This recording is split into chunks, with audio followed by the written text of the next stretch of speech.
Ey, Sero und Josh Negron, ich schwöre, ich weiss nicht, in welchem Film ihr zwei gerade lebt, aber vergesst bitte nicht, wo ihr herkommt. Vor allem du, weißt du, kennen eigentlich so an so einen Bunker. Yo, was geht ab? Ich bin's AZ von der Carmen Gang. Da ist der AZ. Was geht ab? 10 ist da. Checkt alle kurz und bündig, der beste Podcast überhaupt. Ja, der Melodie.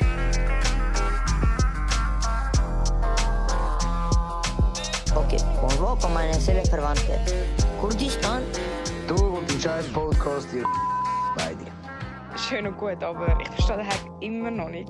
Das ist kurz und bündig Morgen.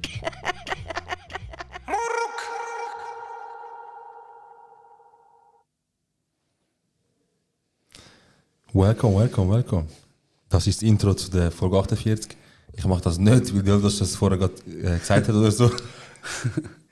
Sondern wie man danach ist. Folge 28, wieder am Dienstag. 48, sorry. Wieder am Dienstag. Aus dem einfachen Grund, wir haben in die Natur rauswählen, wir haben frische Luft tanken. Und die Idee ist, es oben aufnehmen. Aber wir haben nachher gefunden, es ist besser, später in der Garage aufnehmen, dass wir dort einfach uns inspirieren lassen für die Folge quasi. Genau. Das wäre es vom Intro. Ich übergebe gerne das Wort an Yildiz. Wieso übergibst du das Wort mir? Das ist deine Folge. Wieso ist es meine Folge? Weil das ist Seros Beichtstuhl, einfach nur. Ja, es ist einfach mein Dings drin. Dein was? Meine Kategorie. Deine Rubrik. Meine Rubrik. Ja, Mann. Ja, voll. Wir sind in den Bergen, ist super geil gelaufen. Leute gehen in die Berge zum Entspannen. Ich glaube, mit den richtigen Kollegen kannst du das auch. Falls irgendjemand von euch in die Berge geht, mit Kollegen und darf ich schnell fertig reden? Und es kommt gut raus, dann erzählt mir doch, wie es ist. Weil ich weiß es nicht. Ich habe es zweimal probiert, es kommt zweimal nicht gut. Und langsam frage ich mich, bin ich das Problem? Oder sind es meine hirnlosen, psychisch labilen, richtig mühsamen Freunde, die ich sogar Familie nenne? Tschüss. Ich weiß es nicht, Bro. Wallah, Ochsenbilla, ich weiß es nicht, Bro. Ich bin jahrelang in toxischen Beziehungen gewesen. Einfach zum Checken. Ich bin immer noch in einer. Bro, mich nicht. Und ich sag dir ganz ehrlich, Bro, ich benutze das jetzt als meine Therapiestunde. Aber gestern, nach dem Spiel, hör auf lachen und nimm mich ernst, bitte. Bro, Darf ich schnell fertig reden? Okay. Gestern, nach dem Spielen, habe ich mich echt gefragt, mache ich den Podcast noch, Bro? Ist die Freundschaft, die ich mit meinem Bruder seit Jahren pflege, wo gestern getestet wurde, ist es das wert? Ist der Fame und all die Menschen, wo ich kennenlerne durch das, ist es das wert, meine psychische Gesundheit so unter Druck zu setzen? Ja, das habe ich schon wieder losgehört.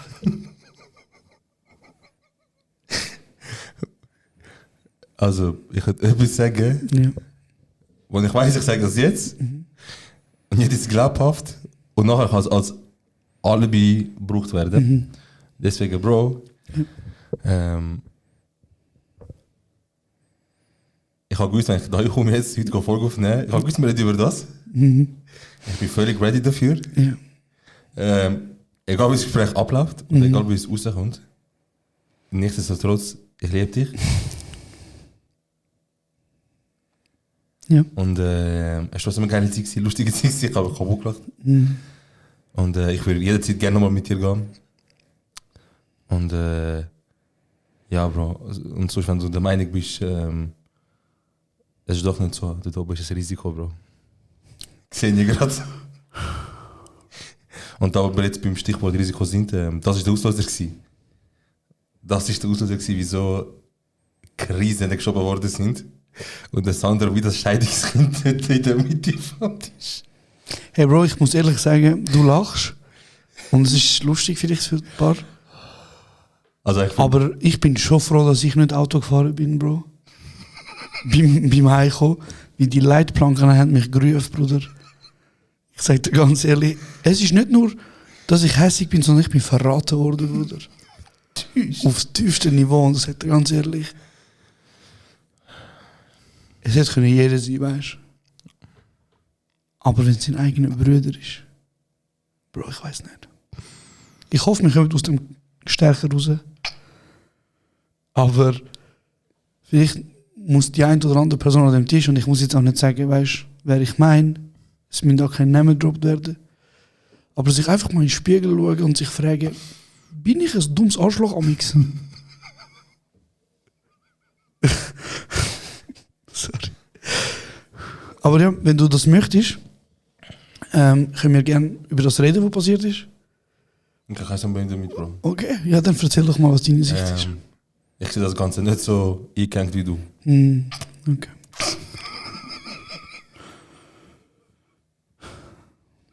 Ist das deine...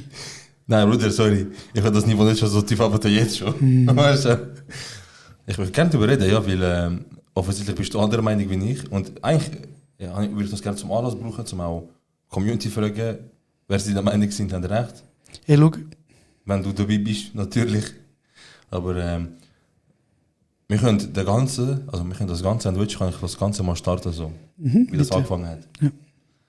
Also an einem schönen, sonnigen Sonntagmorgen sind wir verwacht und keiner denkt, dass der Sonntagabend euch so ficken wird. Niemand hat gedacht, dass der Tag zu Ende wird. Und wie immer haben wir ein Brettspiel spielen und ich und Sandra haben das geweigert, bis am Schluss Risiko spielen, weil wir gewusst haben, was Risiko für Tücken hat und was Risiko kann auslösen. Entschuldigung, das ist schon mal eine Lüge. Sandra hat sich nicht geweigert. Bleib bitte bei den Fakten. Sandra hat sich, und ich habe am Anfang gesagt, wir haben kein Risiko, eigentlich eher Brandy. Okay, Brandy haben wir auch gespielt. Genau, nachher haben wir so, wie wir Brandy jetzt gespielt haben, und nicht nur einmal, gibt es Risiko, weil wir haben auch Bock bekommen auf Risiko. So. Willst du schnell unseren Zuhörern erklären, was Risiko ist?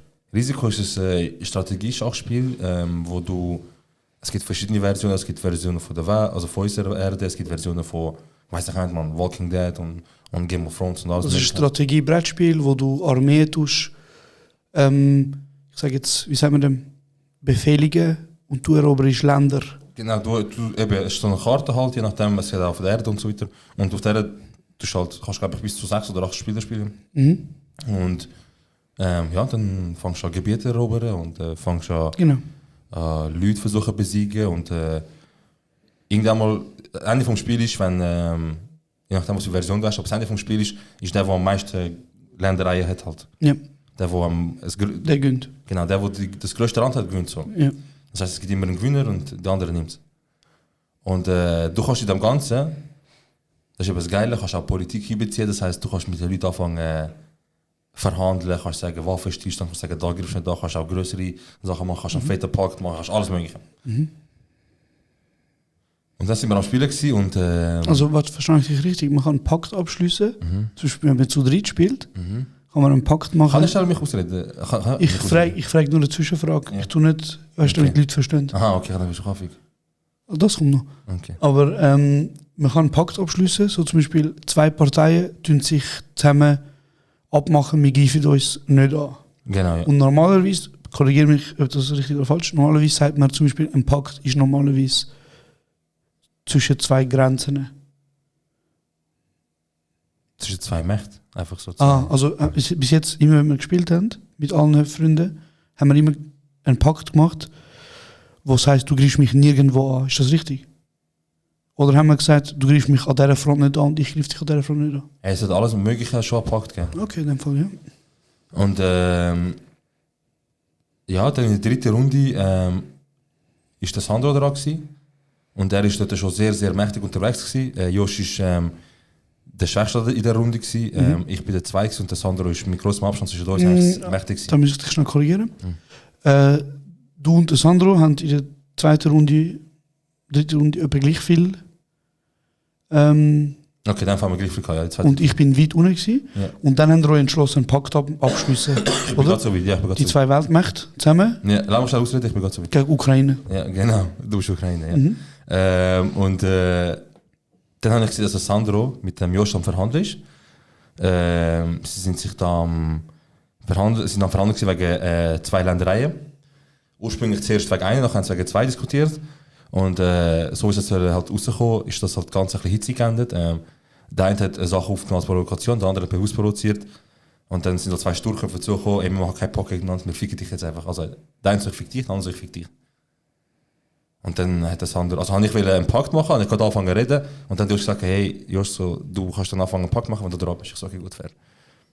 So, dann bin ich dran gewesen.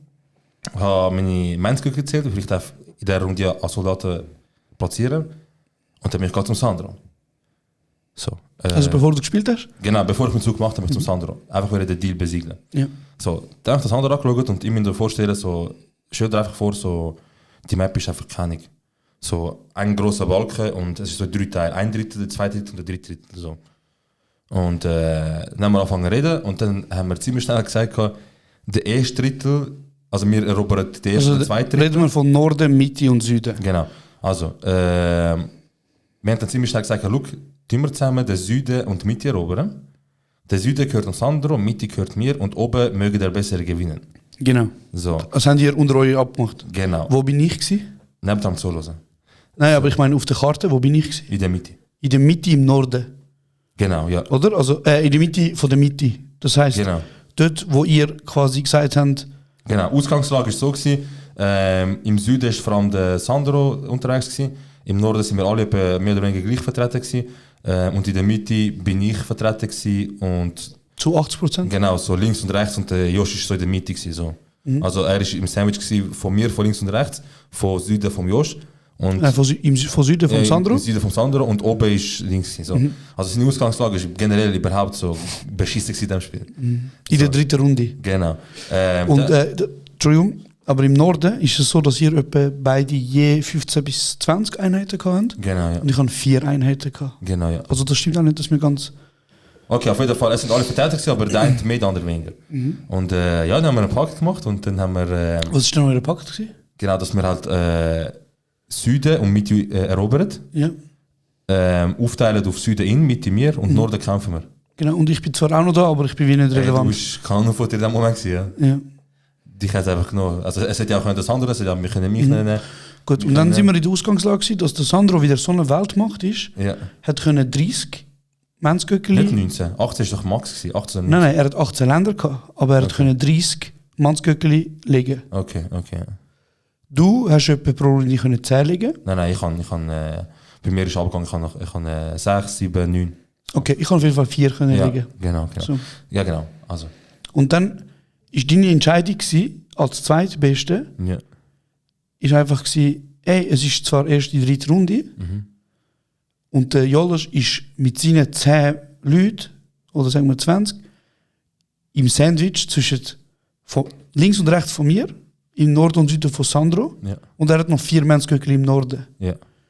Und deine Idee war, wie wär's, wenn ich einfach jetzt mit dem Sandro einen Deal abmache, anstatt ihn schwächen, wie er seine 30 kann setzen, und ich rühre einfach die Jolas in der 3. Runde raus.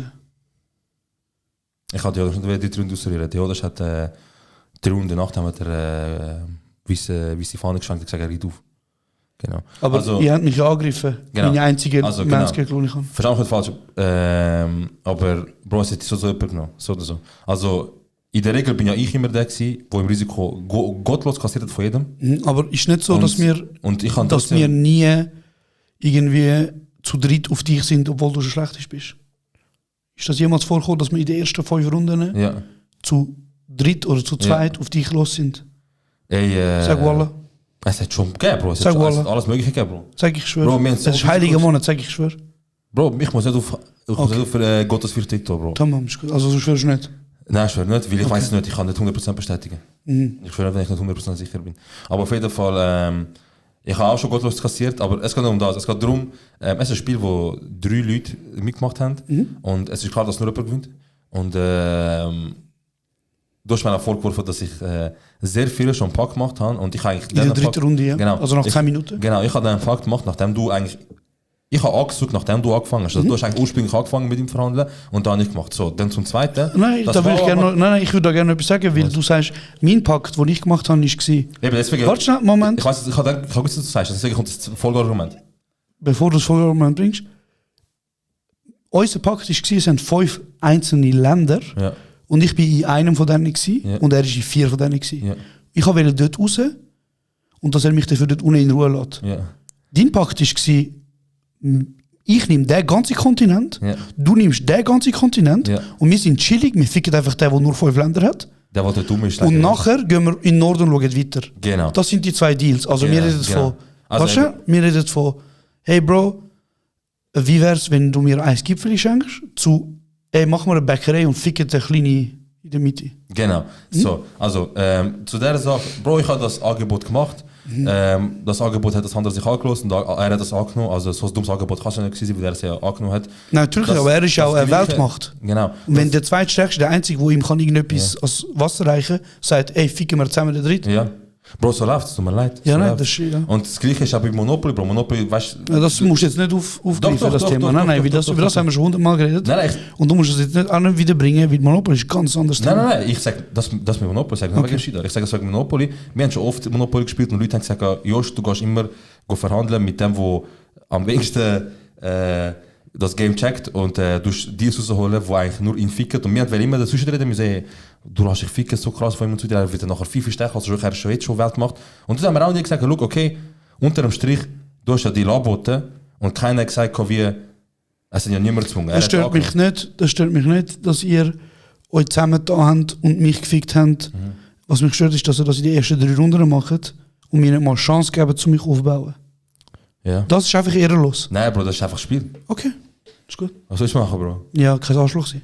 Bro, Bro, was soll ich sagen? Gib nicht auf. Ich würde sagen, der aufgibt mit dem Spiel, weil er sagt, ich verliere so, ist Ey, ein Bro, Arschloch, als der, okay. Ist gut, Bro, aber nochmal zum schnell das zusammenfassen. Ja. Ich hatte vielleicht 15 Einheiten gehabt. 15 Stück. Ich sehe das, ich sage nicht, Moment, ich hatte 15 Einheiten gehabt. Ja. Von unten und von oben kommen insgesamt etwa 100 Einheiten. Ja. Und von links und rechts kommen 50 Einheiten. 50 das heißt, du hast links und rechts sicher 50 gehabt. Nein. Okay, dann haben wir halt 40 Ich habe rechts etwa 3 Länder gehabt, die ich angrenzt. Jeder hat immer 3 gehabt, ich habe geschaut. Okay. Und links hat einer 4 gehabt. Also ich habe bei einem ganz am Anfang 4 gehabt und hier jeweils 3. Bro, du hast oben links die Inseln gehabt? Ja, die habe ich noch recallt, ja. Okay, auf jeden Fall, sagen wir, du hast 20 gehabt. Ja. Er hat etwa 100 gehabt. Ja. Das heisst 120 gegen 15.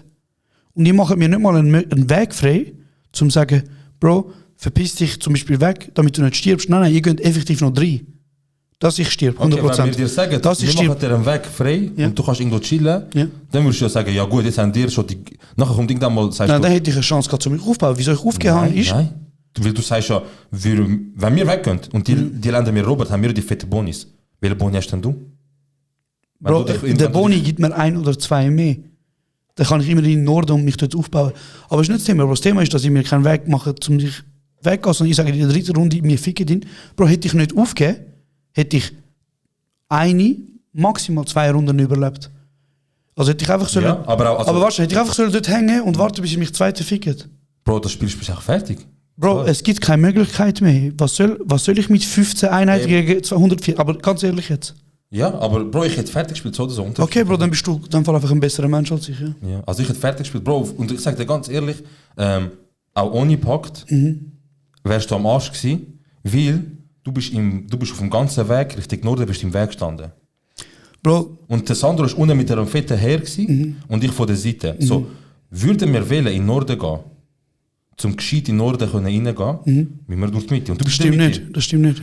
Der Sandro ist hat die ganze Grenze zwischen Norden und dir gehabt. Und auch wenn... Norden und mir? Ja, zwischen Nord- und Mittelland. Hat alles Sandro gehabt. Nein, ich kann dort auch. Nein. Ich kann dort Leute... Ja, okay, du hast auch noch eins... Aber dann wäre der Kampf dort stattgefunden. Ich bin im Norden gewesen. Aber ich Bro... bin auch im Norden gewesen, Bro. Ich habe 5 Länder im Norden gehabt. Okay. Aber trotzdem, dann sind 2 Weltmächte und ihr kämpft nicht gegeneinander, sondern ihr macht den kleinsten fertig. Also Bro, ganz ehrlich, hast du erwartet, dass wir anhocken und sagen, so Josh, du siehst richtig so aus, als wärst du am Arsch, jetzt machen wir einen Plan, einen Businessplan oder einen Wirtschaftsplan, Nein, wie wir Bro, dich wieder nein, du kannst es schon wieder ins Lächerliche ziehen, aber das ist nicht, was ich meine. Was ich meine ist, wenn du zum Beispiel in dem Land, in dem Game am Arsch gewesen bist, Ja. habe ich nicht noch mit anderen Pack gemacht, um dich ganz ficken in der ersten 3 Runden. Ja. Wir haben eine halbe Stunde gespielt, maximal. Ey, Bro, wie gesagt, ich finde das gar nicht überhaupt Okay, nicht ja, unfair, ich weiß, dass du es nicht unfair findest, ja. Weil du hast es gemacht. Nein, aber weil ich finde, es ist nichts in dem, also Bro, es ist Risiko. Es gibt eine Bedingung. Du musst so viele Länder wie möglich haben und du musst so viele Burgen und Dings haben wie möglich. So. Und es gibt nicht mehr nur jemand. Hey Bro, look, wir müssen das nicht diskutieren, weil ich weiss, du denkst, du hast recht. Darum, es bringt nichts zu diskutieren, weil ich denke auch, ich habe recht. Ja. Also was bringt? Ja, safe. Ja. Schade, Bro. Ja, ich finde auch sehr schade. Es habe ich gefreut, dass ich bis am Schluss durchgezogen aber Also die eine Runde mehr. Ja. Bro, dann hätte ich Hat es einen Unterschied, ehrlich, hat es einen Unterschied Ja, gemacht? sicher. Die 3 Minuten hätten einen Unterschied gemacht? Ja, sicher. Aber nicht Unterschied im Spielfeld, sondern Unterschied, wie du als Spieler bist. Ah, krass, okay. Ja, ist gut. Ja, Bro, du weißt es ja. Du weißt, also, Was weiß ich? Es kassiert halt immer jemand, Bro. Und ich sage dir, bei Risiko hat es zum ersten Mal etwas gerissen und sonst habe ich immer kassiert, aber ich einfach durchgezogen will. Auch wenn ich Du bist nicht einmal in der gleichen Situation gewesen wie ich. Bro, ich kann sagen, auch wenn ich des Todes demotiviert war und gar keine Lust habe, mich so komm, mach einfach fertig, komm, ich gönn dir. Okay, cool. Trotzdem. Cool, Bro. Hacke, was soll ich machen? Ja. Schade, ich denke, es artet mehr aus. Ja. Was soll ich machen? Krass, also du weißt schon, dass dir irgendwann noch wird vorwerfen, ein paar Mal noch in deinem Leben, dass ich dich zum Aufgeben gebracht habe. Ja, Bro, machst das, was du für richtig haltest. Du hast die richtige innere Frieden von den letzten 15 Minuten, oder was? Hey Bro, es bringt nichts zu diskutieren. Mit Hitler kannst du auch nicht diskutieren. Du hast mich jetzt mit Hitler gleich. Ich sage einfach, mit Hitler kannst du nicht diskutieren. Also, kennst du, kannst du easy schnell, ja, hoffentlich. Ja. Krass, also. Wir haben ja eine neue Kategorie, also sprich, wir haben meine ehemalige Rubrik haben wir wieder eingeführt, weil ihr ja gefunden habt, dass wir da am meisten reingehen. Und ich mache jetzt einfach schon mal den Switch, weil ich glaube, Josh ist immer noch bei Gedanken bei dem Brettspiel, wo ich ihn gefickt habe. Und deswegen fuck off, gehen wir einfach zum nächsten Thema. Willkommen zu einer weiteren Folge Servus Beichtstuhl. Wir haben ein paar Beichten bekommen, also eigentlich extrem viel. Deswegen, wir nehmen einfach mal ein paar jetzt. Und ja, dann schauen wir mal, was ihr so zu erzählen habt. Oder viel sind die Bodycount. Ich weiß nicht, wieso das so relevant ist. 0, ich bin eine Jungfrau. Kann ich bestätigen. Du? Dein Bodycount? Ich weiß es nicht. Ja, sag mir, Bro, ich habe gesagt, ich habe nicht gesagt, meine ist 0. Deine ist 0. Wallah, 0. Du hast noch nie gefickt. Nicht. Ich weiß nur, wie Hände bist. Ah, okay. Bro, ich weiß es wirklich nicht. Und ich bin niemand, der das zählt. Aber wie stehst du zu dem, dass Leute, die das zählen? Ich weiß nicht, wieso man das macht und für wer das relevant ist. Falls ihr euch besser fühlt, wenn ihr viel gefickt habt, dann gratulieren. Aber ich bin der Meinung, dass jede Person, mit der du einfach einmal Sex hast, zählt nicht. Okay. Also du sagst, Sex ist erst ein Sex, wenn es nicht aus irgendeinem Anlass passiert ist. Nein, weißt du was, machen wir es anders. Sex ist erst Sex, wenn dein Gegenüber gekommen ist. Und das heisst, bei ganz vielen Menschen... Mit dem kann ich sehr gut leben. Dankeschön. Ich glaube, ganz viele Menschen da draußen haben einfach immer noch einen Bodycount von 0. Vor allem irgendwelche Typen. Ja. Deswegen, hast du das heute ein bisschen sensibler gestellt? Ich weiss nicht, Bro, ich Sag, Bruder, sag. Nein, sag. Nein. Der ist da, parat. Nein, Bro, ich wollte nicht mehr über das reden. Okay. Ich muss sagen, es hat Gespräche gegeben über Brettspielabend und über Spiele, die ganz anders abgelaufen sind. Ich weiß nicht, ob das ein Zeichen davor ist, dass wir erwachsen sind oder ob wir einfach von dem Thema weggehen und das verdrängen, aber egal. Bro, ich glaube, ich habe einfach für mich entschieden, ich spiele keine Brettspiele mehr. Geil, Bruder. Mit gewissen Leuten. Ich liebe, wenn du die Phase hast. Nein, Weißt du, wie habe ich am meisten gefühlt, wo du strikt jahrelang nicht mit dem Shit zusammen gespielt hast? ich spiele auch nicht, heute nicht mit ihm zusammen. Haben wir nicht in Paros Brandy zusammen gespielt? Doch. Das ist, ich kann müssen. Gruppenzwang? Ja, wie die haben gesagt, ich spiele, sonst kann ich nicht spielen. Okay, also du bist noch nie zweimal sagen, Bruder, ich habe ein Video, wo du sagst, ich spiele das Scheißspiel nie mit euch in der Ferien, nachher du so, ey Jungs, gibt es Brandy? Nein, das stimmt nicht. Oder du hast schon gesagt. Du hast gesagt, ich habe nicht gesagt, gibt es Sandro ist da, Brandy. Shidar ist da, ich kann bezeugen. Das stimmt nicht, du bist die ganze Zeit am Überschlagen, musst aufpassen. Sorry. Das stimmt nicht, Bro, weil ich kann euch zu lieb, Brandy gespielt. Ich hasse Brandy Dog. Ja. Du hast immer uns Lied gespielt. Bro, du kannst schon sogar einmal, du hast gefragt, du sagst, Jungs, ist Brandy. Und dachte sogar vorgeworfen, ich so, Bro, ich kann weißt du, die Aussage weder bestätigen, Okay. noch kann ich sie verlügen. Okay, easy. Also, das heißt ja. So, nächste Beicht. Mhm. Es ist geil, dass es anonym ist. Weil ich weiß nicht, es ist wieder so vieles Zeug reingekommen, von wegen, ich hatte bei der Marschschule mit 9 das voll gehackt, ich habe dort gehackt, also was läuft mit euch? Bitte verrate mir Anmachsprüche, die immer funktionieren. Das ist kein Beichte, darum ignoriere ich das. Schade. Mhm. Ich dachte, du gibst vielleicht Tipps. Bro, ich würde mehr als Handy haben. Bro, schau, irgendwann starte ich eine Ficker Academy, wo man Geld zahlen kann und dann tue ich euch all meine Mach Schneeballsystem. Tipps und Tricks verraten, wie man fickt. Aber ich glaube, ein Tipp, ein Anmachspruch, der immer funktioniert, ist einfach sagen, hey, ich habe einen Podcast. Jetzt, wo du so sagst, ich habe das nie von diesem Winkel angeschaut. Ja. Krass, okay. Also, dann gehen wir weiter. Schwieriges Publikum. Das ist ekelhaft. Haben wir mit dem Nachbar Beef gehabt, haben dann in der Wäschküche seine Kleider runtergerissen und drauf gepisst. Weißt du, wie oft früher, als ich mit den Eltern gewohnt habe, ist das eine Diskussion zu Hause? Sachen, die in der Wäschküche passieren. Es kommen Kleider weg, irgendjemand lässt es lang dort, irgendjemand hat sich nicht am Plan, irgendjemand hinterlässt es gruselig, es ist nicht eine fette Zone, wo es nur Beef gibt. Bro, ich könnte nie mehr ohne eigenen Wäschturm leben. Es ist so Luxus, aber es ist ein wirklich schöner Luxus. Ich könnte nie mehr ohne. Nachher ist einfach so ein blöder Plan, so Mittwochmorgen 8 bis 12, so, ich bin am Arbeiten. Dann. Bro, und irgendwelche Leute langen dann deine Wäsche an oder machen irgendetwas. Eben, es gibt Leute, die klauen, so in der Wäschküche check ich nicht und dann gibt es noch, die durchpissen. Ekelhaft.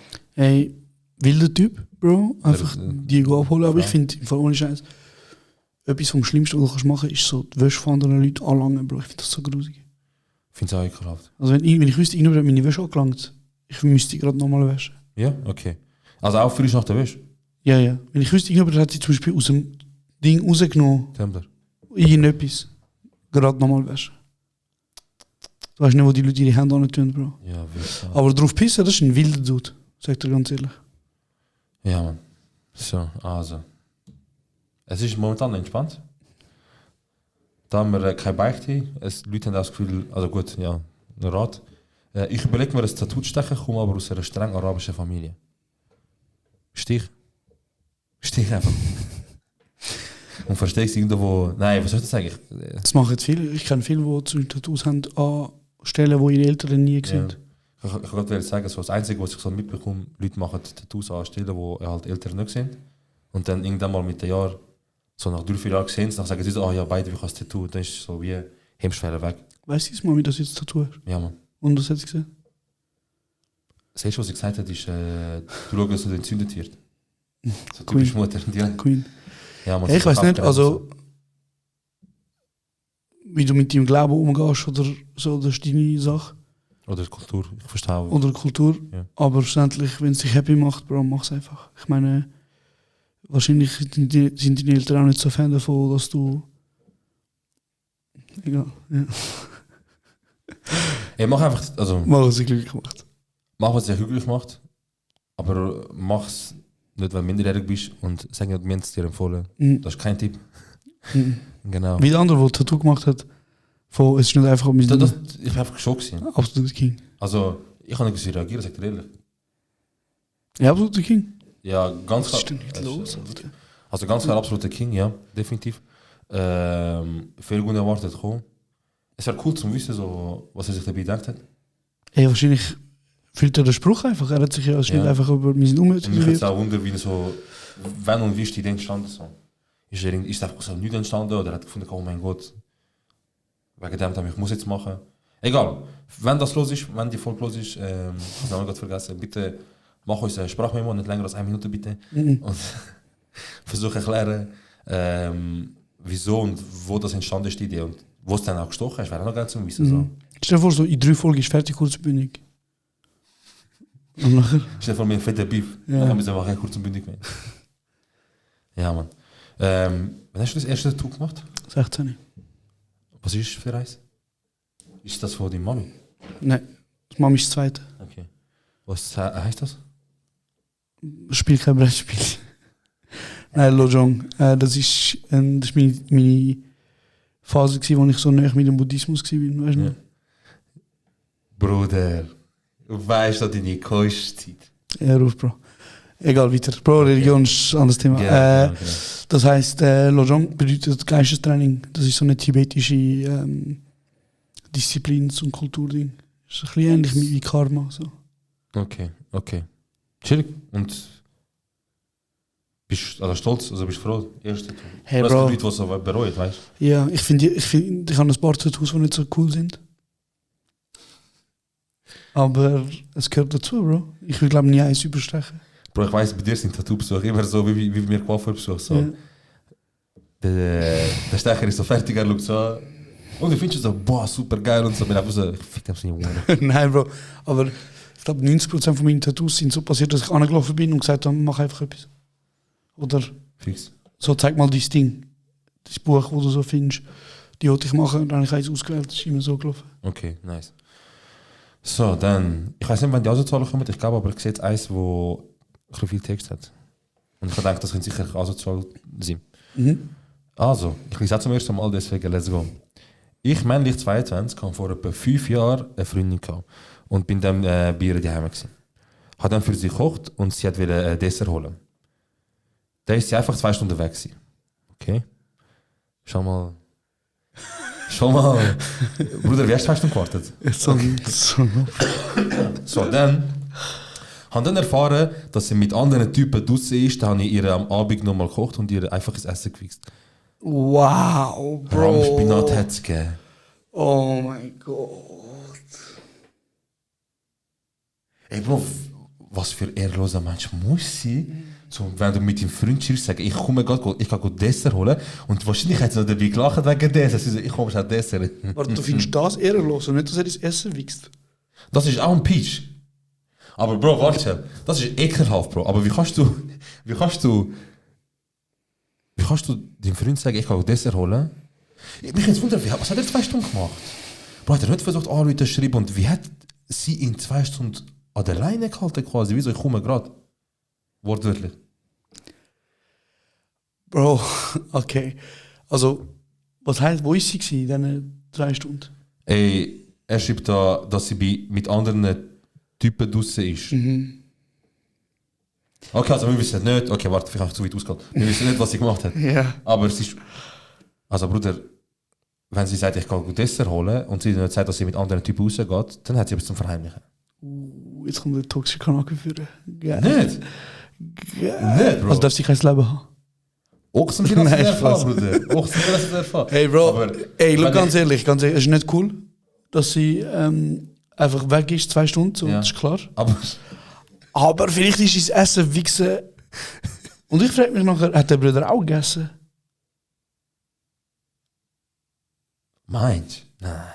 Ich habe ihr ins Essen gewichst. Ah, okay. Aber Bro, stell dir vor, so, er sagt ihr Also so. Pizza, also da, Ram, Dings, etwas für dich. Stell dir vor, er sagt ihr so. Ey, Essen ist parat. Und nachher tut er das dann voll auf den Teller schöpfen. Ja. Es gibt 2 Optionen. Entweder hat er auf den Teller geschöpft Ja. und dann gewichst. Und ich meine, ich weiß nicht, Bro, aber was ist so? Stell dir vor, du bist in der Küche. Wie schnell brauchst du zum Kommen? Länger? Also ich sag dir ganz ehrlich, unter 20 Minuten läuft nicht. Ja, keine Ahnung. Unabhängig von dem Ding. Von dem Environment.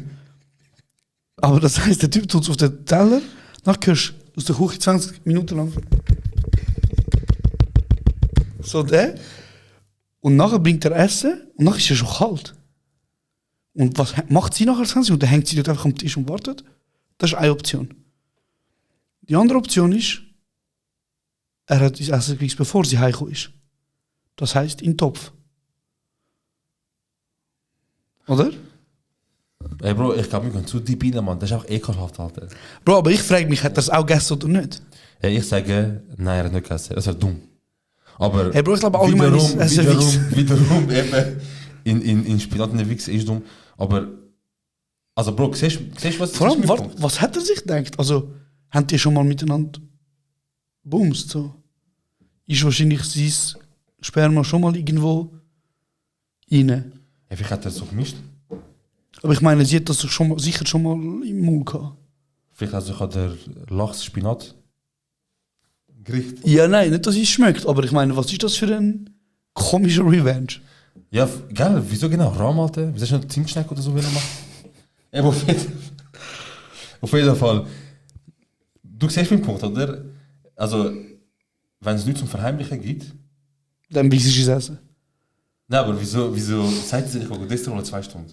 Hey Bro, wahrscheinlich ist schon etwas gelaufen. Sag dir ehrlich. Also, weißt du, sag doch einfach, an der Stelle kein Problem. Ey, ich kann mit Menschen von anderem Geschlecht raus, ich würde sagen, weißt du was, ich gebe meine Meinung dazu ab. Ficke dir an, ich gebe meine Meinung dazu ab. Scheißegal, Alter. Ich gebe meine Meinung dazu ab. Das ist mir scheißegal. Aber auf jeden Fall, sehr wild, sehr Eib. Sehr reib, ja. Extrem Eib, sag dir ehrlich. Vor allem, es ist ein gesundes Essen. Jetzt kommt wieder zum, egal, ich kann wieder sagen, jetzt kommt wieder zum Punkt. Sie kennen es, aber Sperma ist gesund. Ist proteinreich, immerhin. Mein Rahmspinat hat nicht so viel Protein, Bro, wenn du überlegst. Oder? Manchmal die Story gepackt von jemandem, der keiner gedacht hat. Wo was denkt? Der denkt hat, dass man nicht schwanger werden kann, wenn man...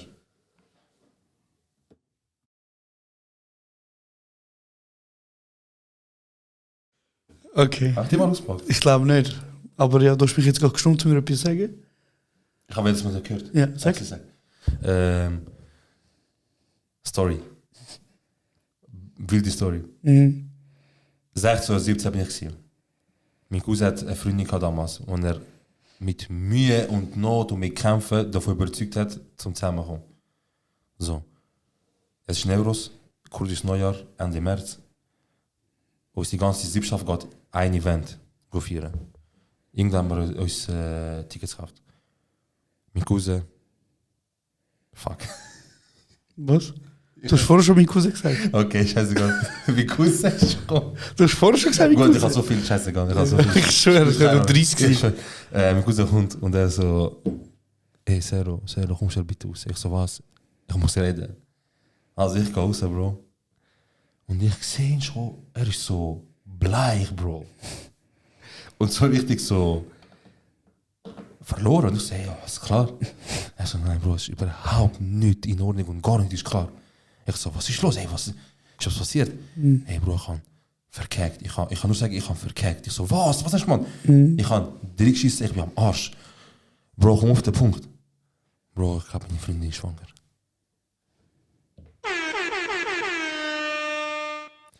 Und dann habe ich einfach gesagt, ich so, ey, du meinst nicht ernst. Weil, schau, früher, falls, wenn mich jemals mit so 16, 17% will, so versuchen, so zum Geschlechtsverkehr überzeugen und gesagt hat, wieso, ja, du kannst einfach rausziehen. Nein, ich habe einfach mir vorgestellt, wie ich zu meinen Eltern gehe und sage, ich habe geschwängert, und ich habe dann gesehen, wenn ich den Planet verlasse, sofort, instant. Wild. Und dann habe ich gesagt, ich so, hey, Bro, du weißt, dass du am Arsch bist. Er so, ja, ich weiß auch nicht, was machen, bitte hilf mir. Ich so, Bro, was soll er machen? Bin ich Moses? Weg. Und dann er so, ja, kann man nichts mehr machen und so. Er ist verdammt frisch. Ich so, Bro, erzähl mal, vielleicht kannst du ja noch Tabletten holen oder so, vielleicht kannst du noch mit ihr reden, weiss ich nicht, weißt du. In der Nähe. Nein. Auf jeden Fall, dann fängt er mir an zu erzählen, wie es passiert ist. Und er hat mir angefangen zu erzählen, wie es wirklich passiert ist. Und nicht, wie die Lage ist. Er hat mir erzählt, wie sie es gehabt hat. Ich so, Bro, ich muss ja wissen, nein, du musst wissen, weil es ist wichtig. Ich so, ja. Und er hat erzählt von ihrem Geschlechtsverkehr. Und das hat er einfach. Ja, und nachher hat sie geschluckt und ja, jetzt sind wir am Arsch. Ich hasse Kurden so fest, Bro. Bro, was? Ich bin dort gewesen und ich so, entweder ich sage mir jetzt, Bro, chill, du machst für die falschen Sachen Gedanken. Oder ich ziehe es weiter. Also wenn du sagst ihm, Bro, man kann nicht schwanger werden mit Schlucken. Genau. Ja. Aber ich habe weitergemacht. Ich so, Bro. Oh mein Gott. Ich so, Bro, jeder weiß. Wie hast du das schon nicht aufgepasst? Jeder weiß. Ich so. Und hat sie gesagt, nein, Bro, sie eben nicht.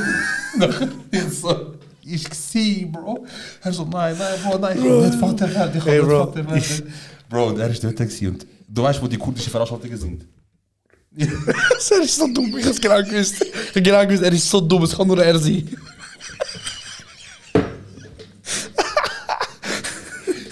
Ey, nein. Bro.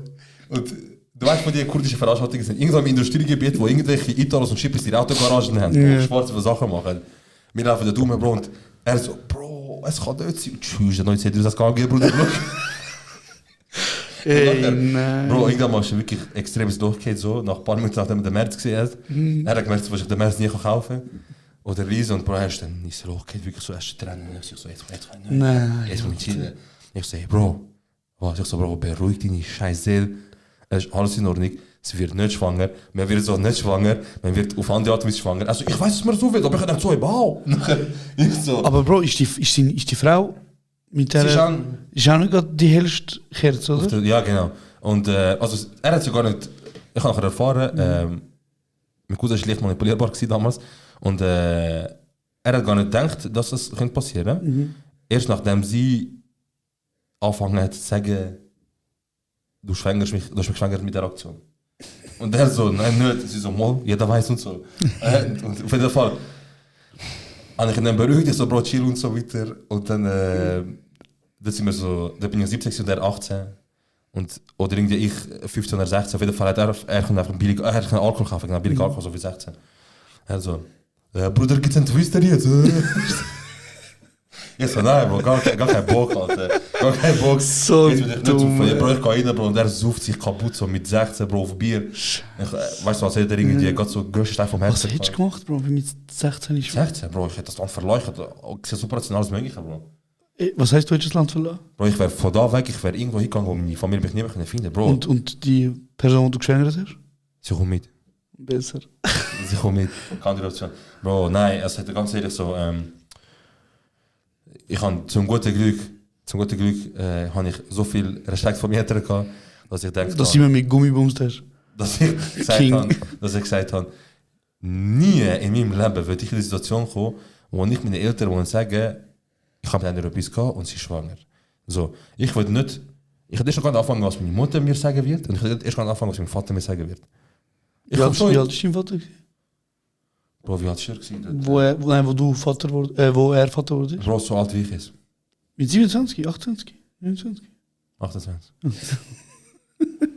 ich drehe einen Garage-Podcast. Geil. Ja, Bro. Ja. Okay. Deine Mutter? Meine Mutter war 21.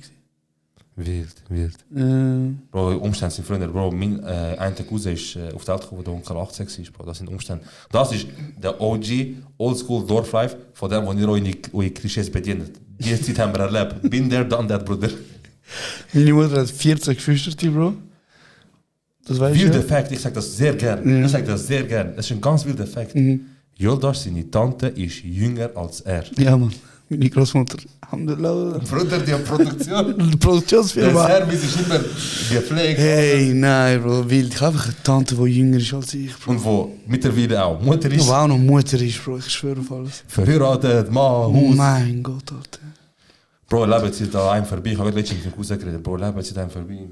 Ich bin, weißt du, Bro, nicht nachdem wir in den Bergen waren, habe ich wie so gemerkt, es gibt wirklich kein schönes Land auf der Welt als Schweiz. Ganz klar nicht.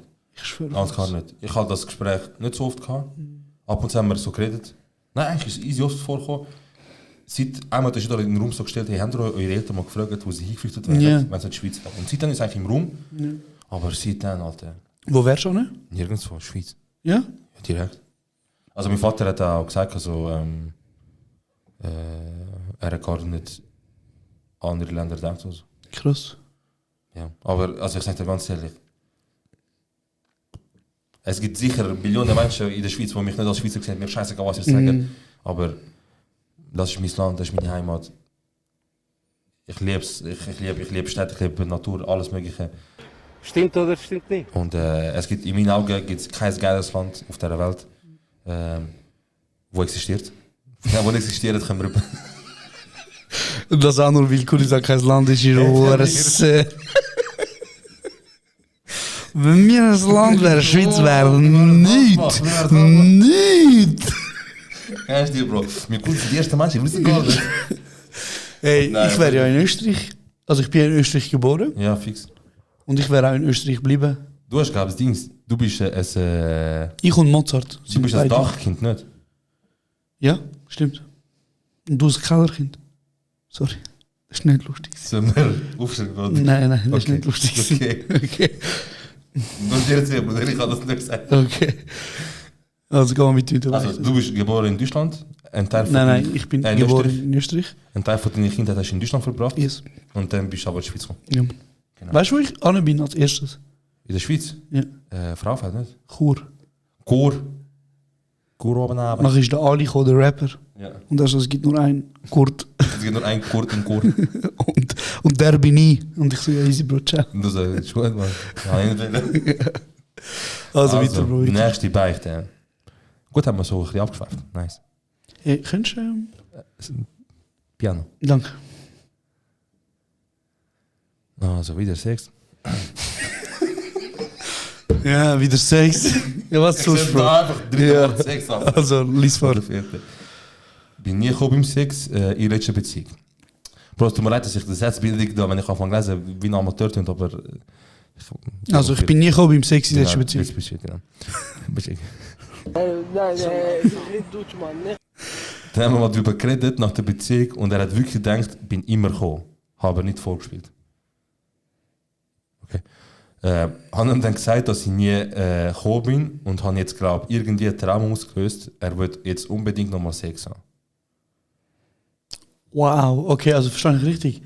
Sie ist nie gekommen, er hat das erfahren und jetzt wollte er sie unbedingt nochmal bouncen, um ihr zu beweisen, dass er sie kann zu kommen bringen.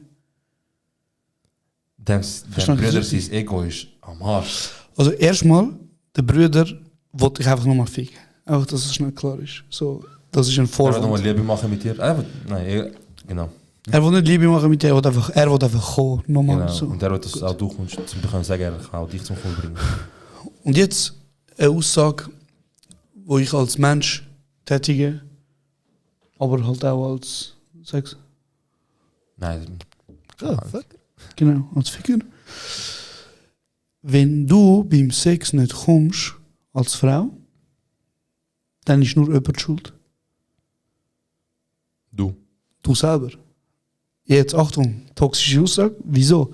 Weil solange du ihm vorspielst, beziehungsweise solange du das nicht offen kommunizierst und sagst, hey, look, ich komme nicht, wir müssen irgendetwas anderes machen, ich brauche das und das, oder gib dir mehr Mühe bei dem und dem und dem, dann wird es nicht passieren. Und für den Fall, dass die Person wirklich so schlecht ist, also ich meine, ohne Scheiß, die meisten Frauen kommen ja nicht vaginal. Also nicht durch Penetration. weißt du. Keine Ahnung, bei mir kommen alle. Nie bumst. Genau, das meine ich noch nie bumst. Aber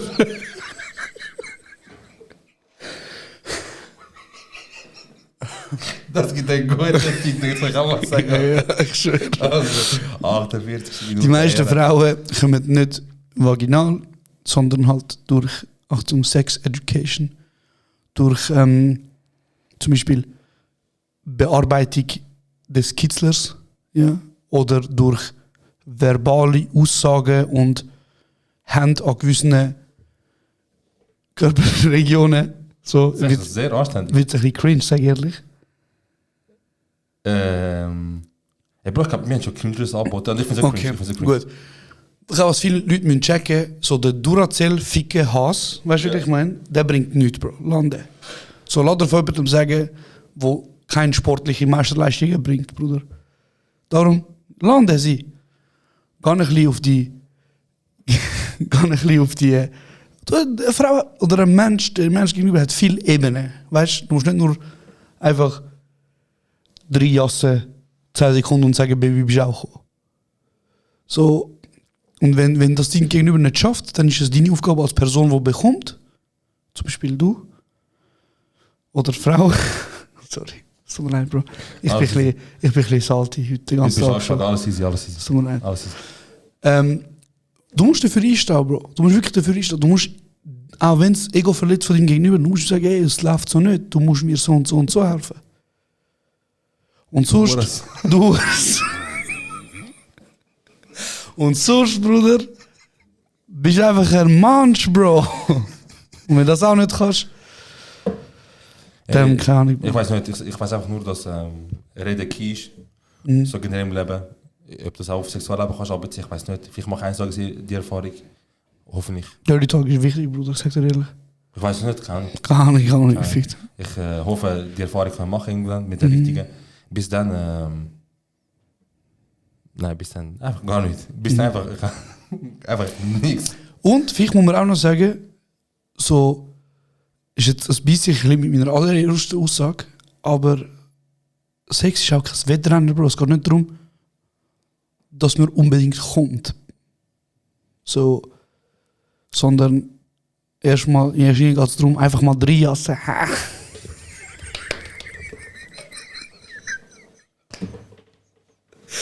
Hauptsache gefickt, Bruder, wie leer.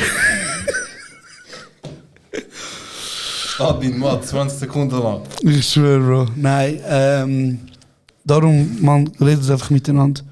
Und wenn du nicht kommst in eine Beziehung, dann ändere das, indem du entweder mit ihm, weil es sind meistens Männer, die es nicht schaffen, mit ihm redest, oder du gehst 2 Stunden Dessert holen. Der gute Dessert. Der gute Bro, Dessert. Was hat sie gesagt? Ich gehe einmal in 3 Kanten nebendran und hole dort von der Tankstelle etwas. Was auch immer. Krass. So, dann, next one. Ich habe keinen Bock mehr auf meinen Typ. Was soll ich machen? Sag ihm einfach, Bruder. Sag ihm einfach, Bruder. Ja. Ich weiß nicht, das sind auch keine Beichten. Aber Ja, wie ja. doch, ist schon eine Beichte. Ja. Aber Okay, du hast keine Lust. Also, Bock heisst ja grundsätzlich so eigentlich sexuelle Lust. Aber vielleicht hat sie auch keine wow, Lust. Bro, ich habe das Gefühl, sie meint mehr so, ach, gar keine Lust auf ihn, so generell. Oder er. Ja, oder ey, wir haben gerade vorher gesagt, Communication ist key. Sag's mir einfach, ich würde sagen, ich weiß nicht, wie weit ihr seid, aber mach das Telefon kurz. Wenn ihr nur so uns 1-2 Mal drauf habt, dann kannst du auch schreiben, scheißegal. Aber ja, sag's einfach, ich weiß nicht, ich wollte da gar nicht etwas Lustiges daraus machen. So, aber Ja, man, also wenn du wirklich keine Lust mehr auf eine Person hast, die Person merkt das ja auch. und das ist scheiße für beide. Und dann musst du dich auch fragen, willst du es ändern oder nicht. Also weißt, wenn du es nicht ändern willst, dann sag ihm einfach, hey, look, ich habe keine Lust mehr, es geht nicht. Ich will nicht mehr, Punkt, fertig. Ist immer die einfache Variante, als da grosse Ausreden zu holen. Oder der Klassiker Left on Read, Bro. der ist eben auch nicht schlecht, Bro. Und fick noch seinen Brüder oder so, keine Ahnung. Ja, oder auch, geh dir aus Dessert, man. Ja. muss das sagen. Ja, man, you deserve it, Queen. Ja, man. So, wir haben schon wieder. wieder ein bisschen längere. Toxische Folge. Genau. Ui, kein Beichte, aber brauche einen Ratschlag. So, das ist jetzt wieder ein längerer Text. Geil, freue mich. Okay. Oh, ich freue mich. So, date einen Marokkaner, 30. Schon erst Und Bro, oh mein Gott, der Text hat nur Red Flags. Okay. Date einen Marokkaner, 30 und hat herausgefunden, dass er eine langjährige Freundin hat. Okay. Soll ich es ihr sagen? Er hat hure viel Cash ausgegeben für mich und verbringt extrem viel Zeit mit mir. Hans beendet, aber er meldet sich immer noch und ist auch ein paar Mal bei mir daheim gewesen und im Geschäft gekommen. Ist das Folgendings? So, nein, das ist schon okay. Also, Ausgangslage. Sie haben datet, sind aber sich nur am Daten. Sie hat es beendet, er meldet sich aber immer noch und ist schon ins Geschäft vorbeigekommen. Also Und er hat Freundin, ist wichtig. Genau, also er... Ja, aber wird sie Bro, unbedingt look, sehen. sie sagt, er ist auch schon ein paar Mal bei mir daheim gewesen. Also ist es wahrscheinlich nicht so fest beendet, Bro. Weil ich meine, wenn es beendet wird, dann rufst du nicht zu dir heim, Bro. Oder sagst halt, verpiss dich. Ja, wirklich. Ich glaube, der erste Fall, da können wir uns einig sein, ist, dass sie einen Marokkaner datet, wo eine Freundin hat. Bruder, wo findet ihr die Leute? Wallah, wo findet ihr die Leute, Bro? Warte, ihr könnt eine Frau... Der Bruder bringt einfach 2 Frauen nicht zum Kommen. Weißt du, nicht nur eine. Bro, ich will einfach... Wie passiert das, Alter, Mann? Wie gehst du als Mann zu einer Frau und sagst, hey, was läuft denn? Können wir mal auf den Kaffee vorbeigehen? Und hast noch Gesicht zum sagen, ich habe Freundin. Und sie hat noch Gesicht zum sagen, also gut, machen wir weiter. Ja, und vor allem, er lässt Geld, er lässt viel Geld und so. Bro, geh doch einfach ins Puff, ganz ehrlich. Ganz ehrlich, Bro. Wenn es nicht aushaltest, treu sein, geh einfach ins Puff. Bro, hä, Mann? Hey, Bro, bin ich der Einzige, der das gerade behindert findet? Sorry, wo das gerade scheiße findet. Hey, das geht. Also, mit welcher Vorstellung hast ein Mensch das Gefühl, sich eine Frau anmachen, während sie vergessen oder Männer anmachen und dann das Gefühl haben, das Gegenüber sagt, ey, ich finde das richtig geil, gehen wir doch raus, lernen wir uns kennen. Hey Bro, willst du so erzählen von deiner Zukunft, von deinen Kindern, wieso die Mann kennt haben? Also erstmal müssen wir uns schnell fragen, trägt sie Schuld?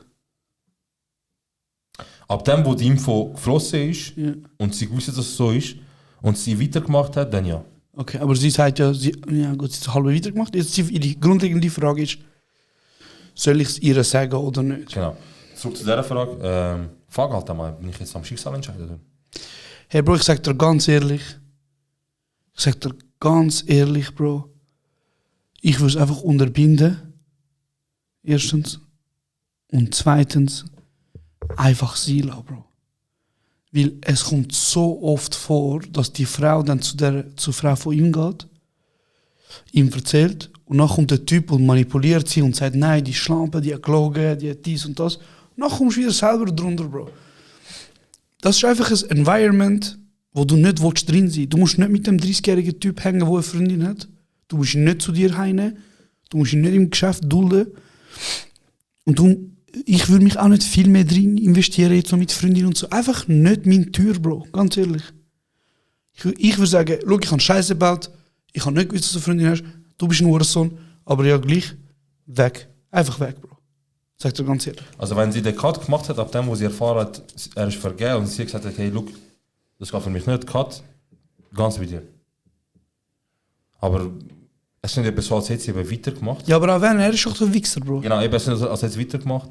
Und ich sehe auch, dass eben, sie sagt, er ist ein paar Mal bei mir daheim gewesen. Also sicher mal ganz klar er, so die Intention kommt ja von ihm, er ist schon vergeben und er hat das wahrscheinlich gesucht, wobei wir gesehen haben. Auf jeden Fall, er hat gewusst, so, er ist vergeben und ob jetzt sie ihn nachgemacht oder er hat in der eigenen Macht gehabt, um entscheiden, ob ich das Schritt mache oder nicht. Ja, also er hat sie ja bewusst betrogen. Genau, Punkt. genau.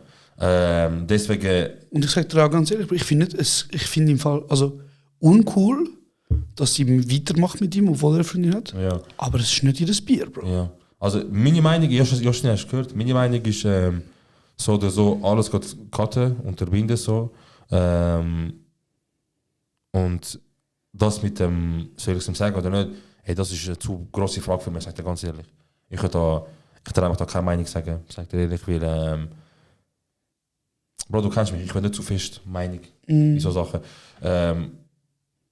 Ich bin mal in einer ähnlichen Situation gewesen, ich habe so gehandelt, wie ich handeln würde, aber es ist halt nicht eins weiß so, es ist ein bisschen anders gewesen. Und Bist du der 30-jährige Marokkaner gewesen? nein, ich bin Dings. Ich bin Du bist mit einer gehabt, wo du herausgefunden hast, dass sie Nein, ich habe herausgefunden, dass jemand, den ich sehr gut kenne, betrogen wird. Oh, ja. So. Und genau. Auf jeden Fall, was soll ich sagen, Bro? Es ist schwierig zu sagen. Bro, frag mich anders.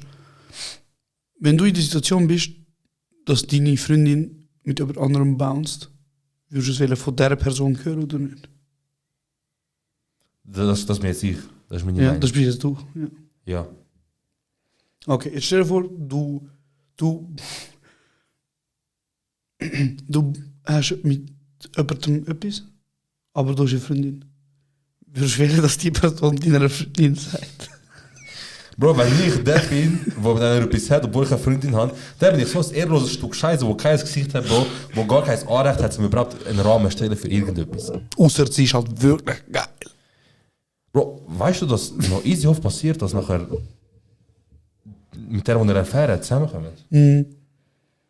Ich glaube eben, dass das so etwas könnte werden könnte. Bro, ich sag dir schnell das. Ich kenne eine Geschichte und das weiß ich aus erster Hand.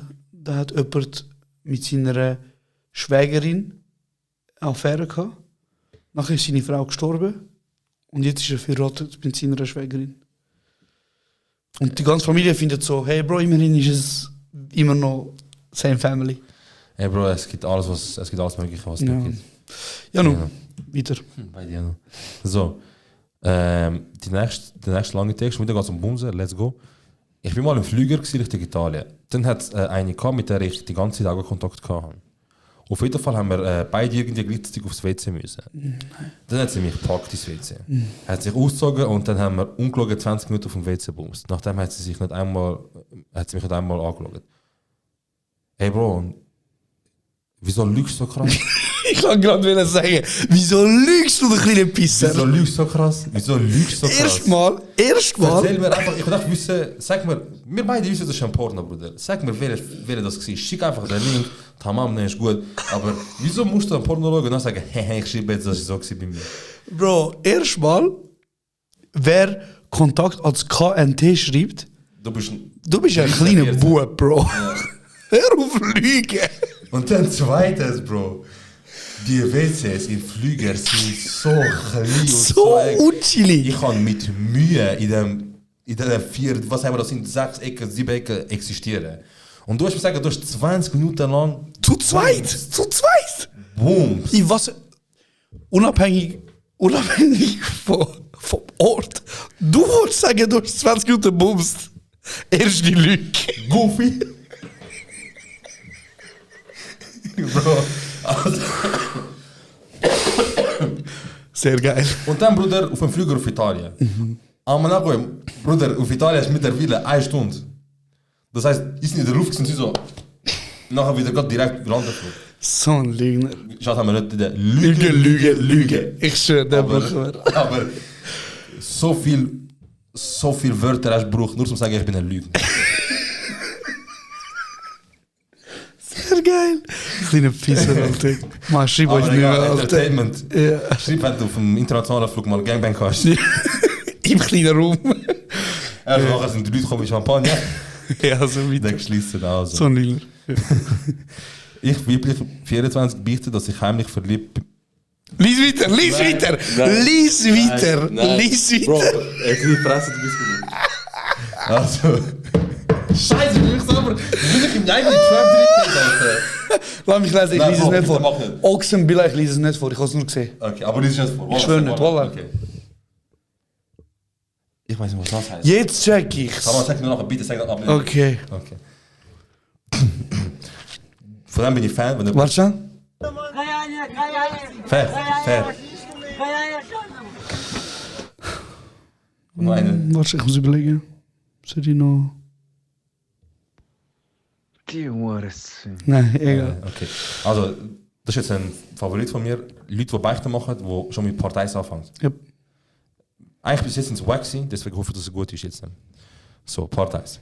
2 Kollegen, oh nein, Berndeutsch. 2 Kollegen und ich sind mal beim Kollegen daheim gewesen. Und dann hat eine Frau zu sich gerufen. Uns zu sich gerufen. Die 2 Kollegen haben schon etwas mit ihr gehabt und der Kollege hat mich gerufen, um durchzukommen. Und ich habe nachher gedacht, den nackten Mann anbringen. Aber bin halt reingelaufen. Wie es mich ein bisschen gerüsselt hat, habe ich gedacht, ich tue sie Finger anstatt mehr zu machen. Dann habe ich, also ist jetzt Part 2, dann habe ich mit 2, 3 und 4 Fingern weitergemacht. Ich habe gedacht, sie ist hure. Hey, bin ich das fertig? Es ist hure feucht, ja? Ja, ich denke, es ist hure feucht. Sie war hure feucht gewesen. Und am Schluss war sie hat sich dann sich wohl gefühlt und wir haben das Licht angelassen. Sie war nicht feucht, sondern hat blühtet. Seither nehmen wir das 4-Fingersystem mit Kollegen. Oh mein Gott. Ja.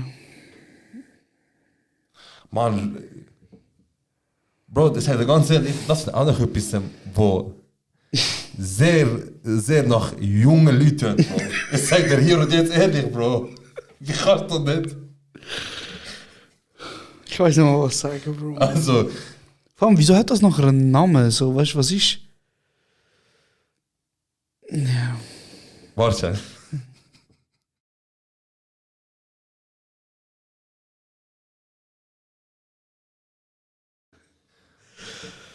Loser. Goofy ass. Goofy. Nein, Bro, ich sag dir ganz ehrlich. Warte. Ihr habt sich gemacht. Und das Bett war vor der Block. Ja, oder einfach an den Fingern. Ja, und ihr habt gefunden, ich habe noch einen Namen. Und ihr beitet das jetzt. Und ich sage hier und jetzt, Part 1, Part 2. Ganz klar. Ich habe mich im Grund und Boden geschämt. Also, nein, also was heißt geschämt, Bro? Ich meine, sie können ja nicht dafür, dass sie die Tag Nein, und er nicht ja auch sie, nicht. nein. Oder wieso schämen? Bro, wieder... Wieder nachher einen Namen dem gehört? Ja. Ja, 100%. Nicht wegen... Nein, 100%.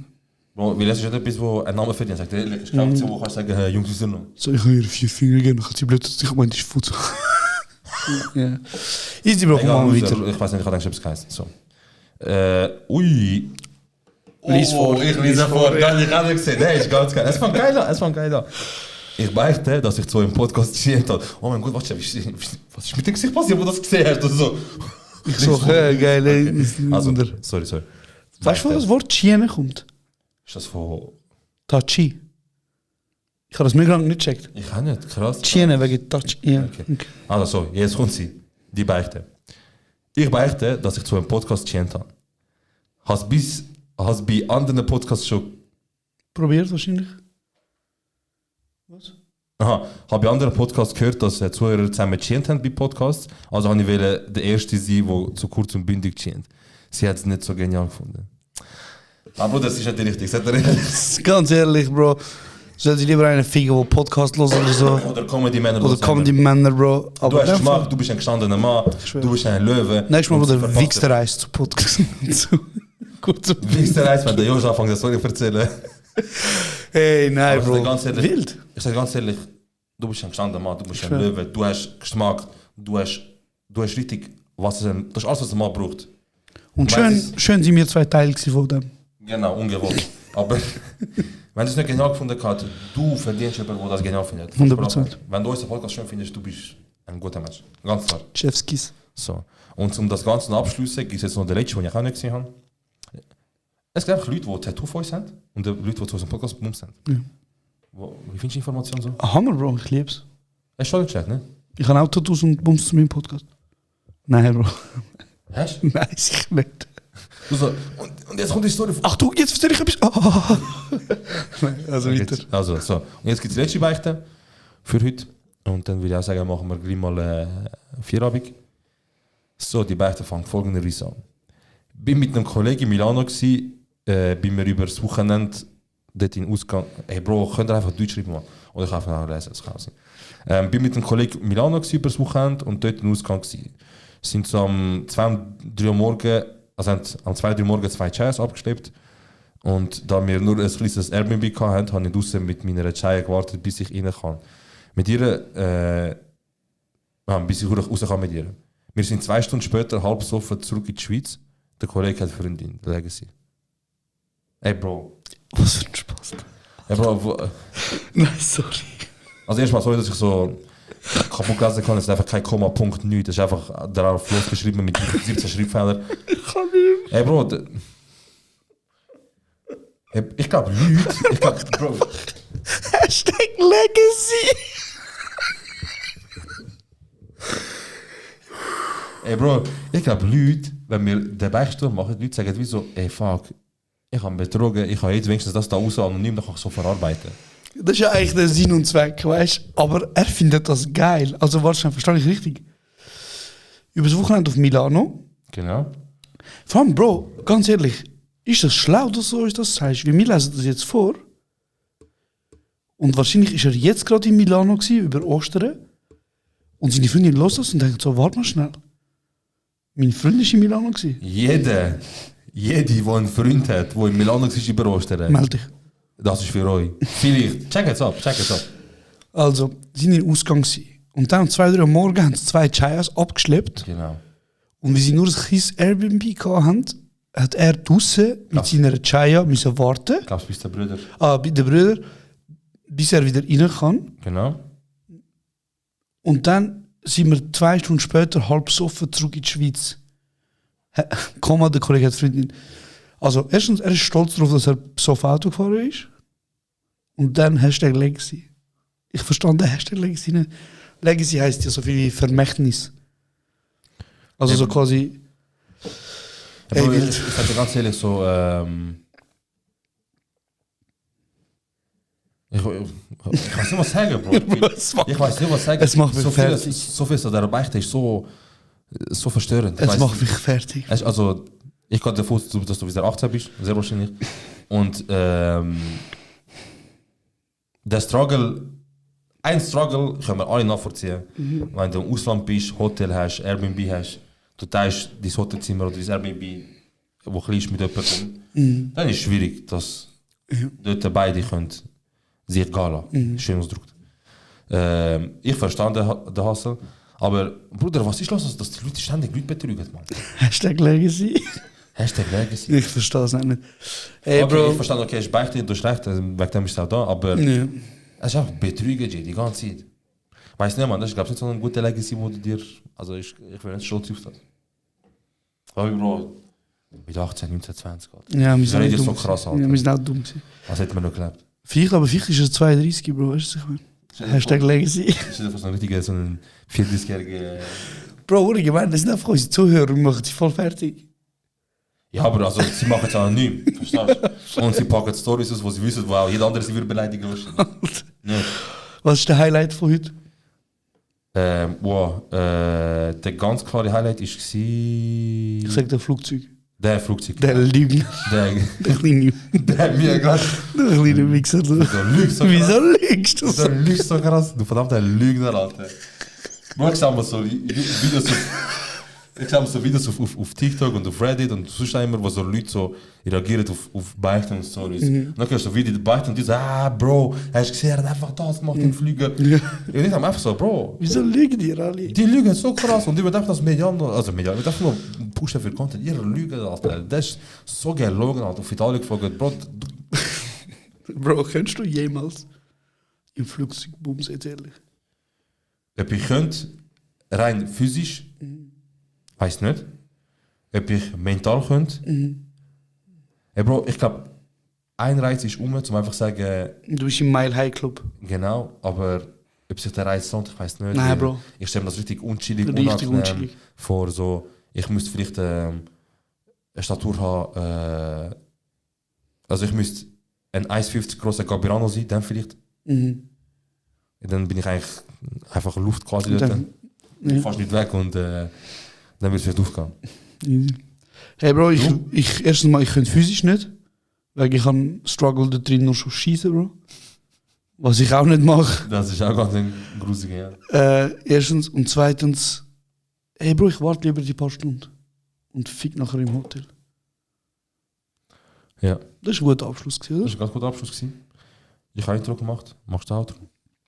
Das war Seros Beichtstuhl 2 gewesen.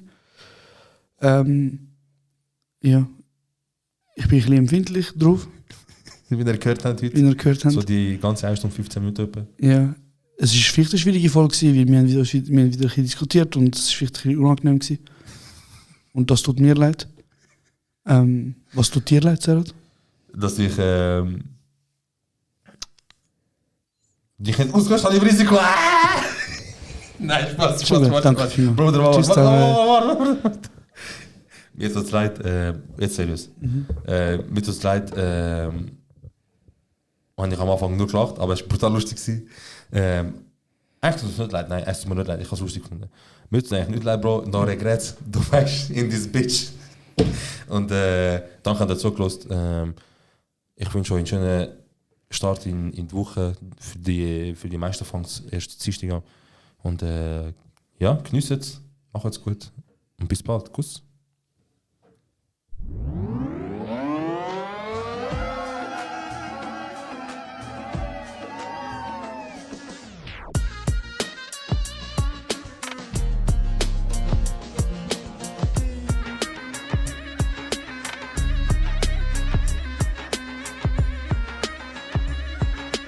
Das ist kurz und bündig.